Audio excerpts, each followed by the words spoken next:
এক সন্ধ্যায় আমি হুজুরের খেদমতে ছিলাম। হুজুরের নাম বলছি না, কারণ নাম বললে হয়তো আপনারা সবাই চিনে যাবেন। আমাদের হাটহাজারী মাদ্রাসার একজন শায়েখ, তিনি আমাদেরকে দাওরাহ হাদিসে ক্লাস করান। তিনি হঠাৎ করে আমাকে জিজ্ঞেস করলো, আচ্ছা তুমি আমাকে এত মহব্বত করো কেন?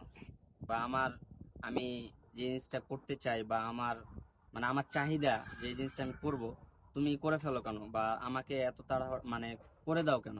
বা আমার কাজে এত সাহায্য করো কেন?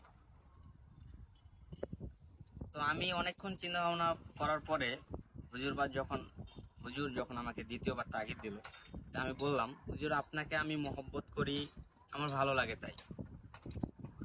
আপনাকে মহব্বত করি, আমার অন্তর থেকে আপনাকে সম্মান করি, এই জন্য আপনাকে আমি মহব্বত করি। আমি কোনো কিছু পাওয়ার আশায় বা কোনো কিছু হাসিল করার আশায় আপনাকে মহব্বত করি না।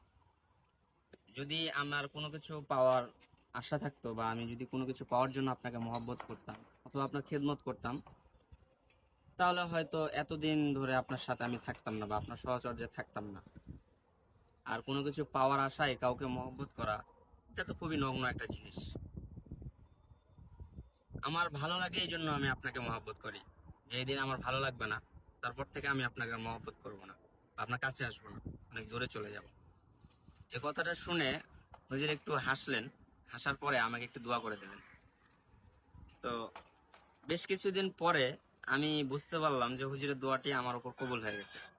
কারণ আমার জীবনে এমন কিছু ঘটতে লাগলো যেগুলো আমি কখনো কল্পনাই করিনি।